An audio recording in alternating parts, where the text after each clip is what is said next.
Conta pra mim. Qual é o seu filme de terror favorito?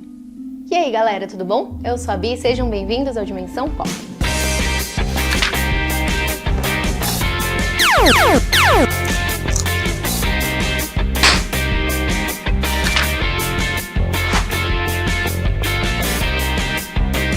Chegou aos cinemas o 6º filme da franquia Pânico e eu preciso dizer que o filme tá muito bom.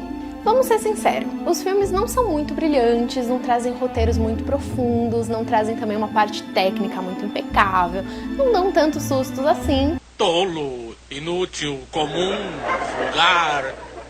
Sim, concordo. Mas afinal, eu pergunto pra vocês, por que a gente continua assistindo os filmes de Pânico? Eu não posso responder por todo mundo, mas eu posso responder por mim. E o motivo pelo qual eu continuo assistindo Pânico é que os filmes conseguem acertar em tudo que eles propõem fazer. Pra gente gostar dos filmes de Pânico, a gente primeiro precisa entender que ele é um filme slasher, ou seja, sempre vai ter um assassino, psicopata, maluco matando as pessoas aleatoriamente. Outro ponto muito importante pra gente entender e gostar dos filmes de Pânico é que eles usam muita ironia e muita metalinguagem, e o objetivo deles é justamente brincar com o gênero de terror.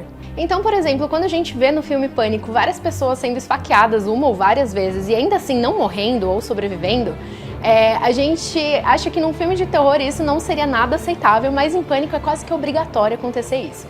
E outro ponto também que justifica essa parte da ironia, da metalinguagem e das brincadeiras que eles fazem com filmes de terror é a minha parte favorita, quando no final eles sempre falam que o assassino volta.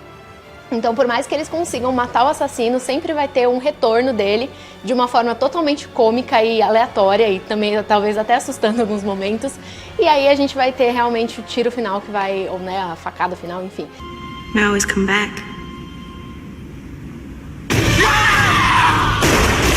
E vamos ser sinceros, quem não gosta de dar uma de detetive e tentar descobrir quem é que é o responsável por trás da máscara do Ghostface, que inclusive virou um ícone da série, inclusive inspirou vários outros filmes e séries a também usarem vilões mascarados. Eu particularmente adoro ficar tentando adivinhar quem são as pessoas, não conheço ninguém até agora que tenha assistido Pânico sem pelo menos chutar um ou dois dos assassinos ali nos filmes. Here I come. Oh, here I come.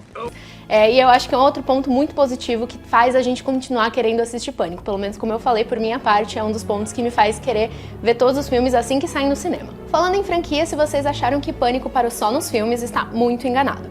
Em 2015, a MTV junto com a VH1, eles criaram uma série chamada Scream, que é o nome original em inglês de Pânico.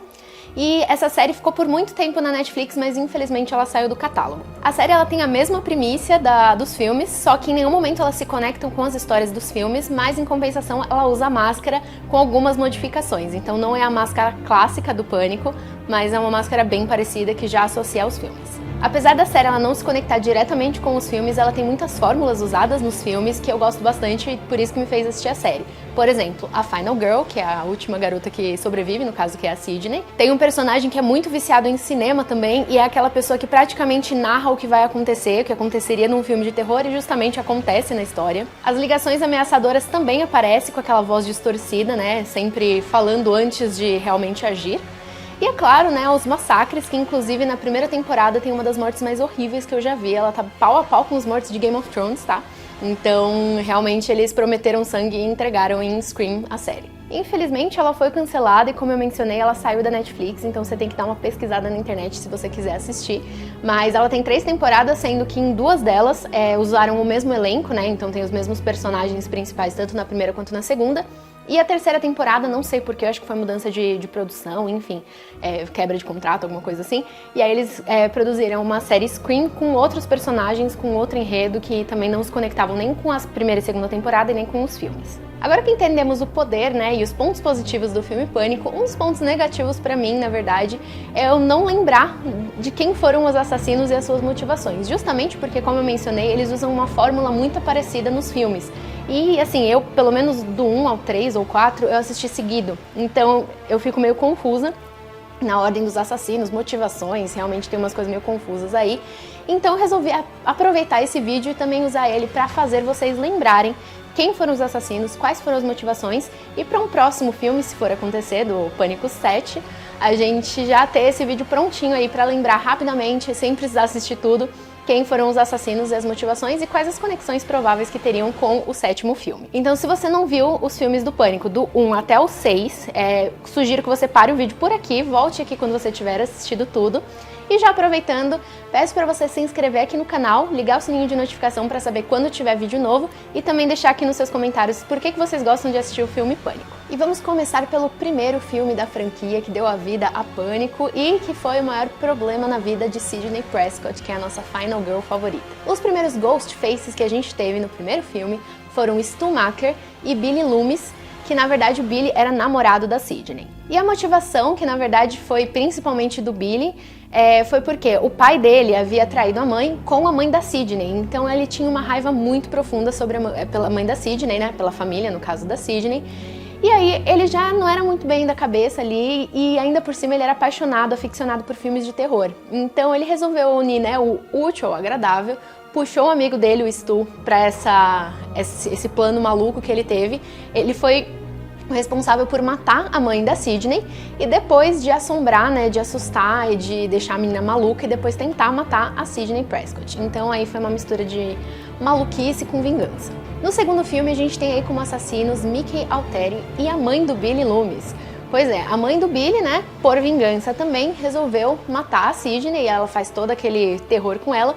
E ela contratou o Mickey para ser o assistente dela, né, para ajudar ela com esse plano, porque ele era outro aficionado por cinema, inclusive ele virou um grande amigo da Sidney antes dele se mostrar sendo o assassino, e ele também era, né, ótimo em cinema, ele estava cursando cinema.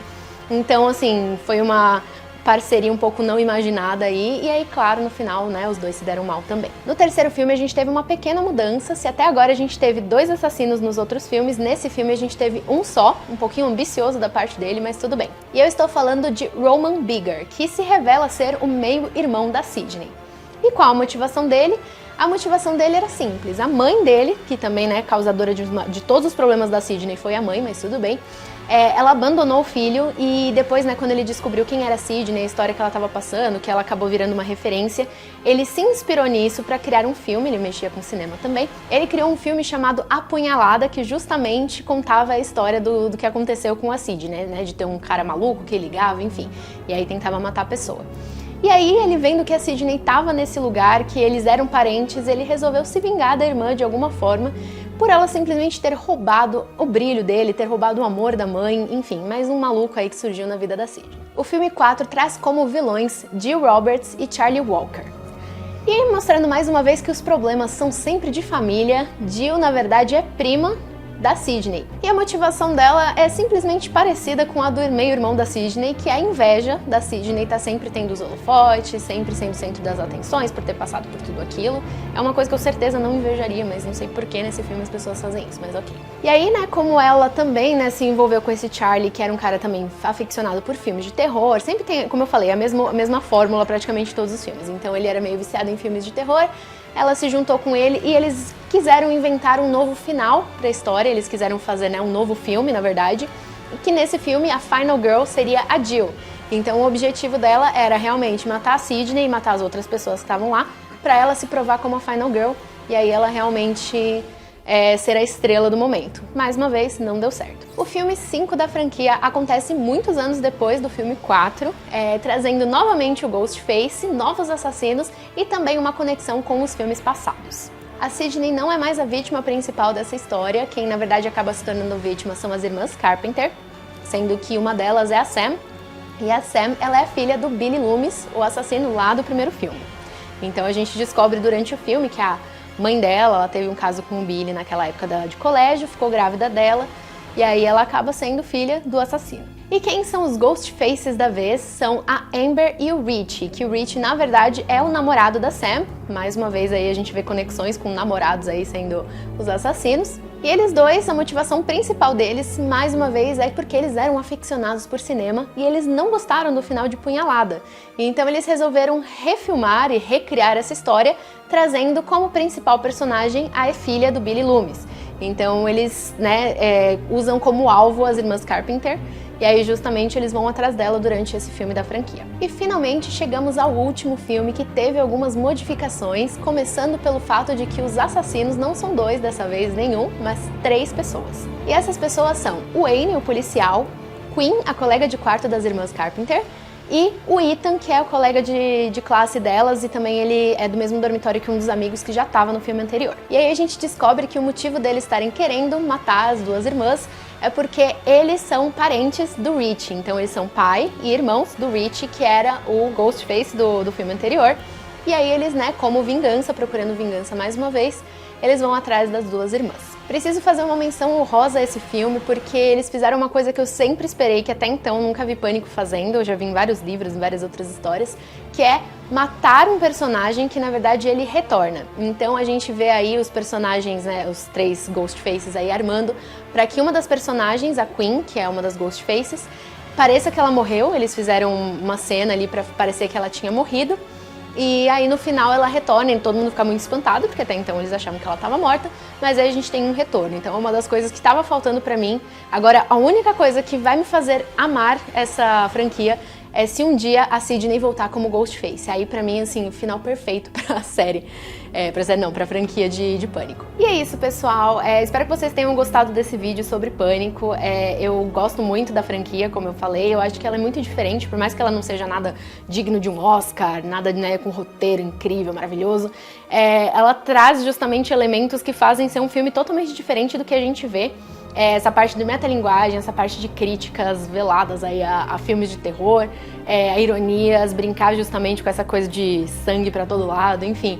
Eu acho que ela é uma franquia que tem muito merecimento aí, justamente, né, que tantos outros derivados foram surgindo a partir daí. E o legal é que ela também consegue se manter atual. Então, se eu não me engano, desde o 4º filme, eles já conseguiram trazer um pouquinho mais a realidade digital, essa coisa de usar celular, mensagem de texto. Então, é uma franquia que realmente está se adaptando à mudança aí do mundo que a gente está vendo hoje em dia. Então não esqueça de deixar o seu like aqui nesse vídeo e também de colocar uns comentários aqui embaixo falando sobre qual é o seu Ghostface favorito, qual é seu filme da franquia favorito, se você já assistiu as séries ou se não viu. E também coloca aqui se você acha que tem alguma coisa que é muito difícil de engolir, porque eu particularmente passo muito pano pro roteiro, principalmente o fato de alguém levar uma facada e sair andando como se nada tivesse acontecido. Mas como eu falei, é justamente esse o objetivo do filme, é pra ser uma coisa meio, né, não acreditável, né, inacreditável. Mas é isso, gente, eu vejo vocês no próximo vídeo. Tchau, tchau!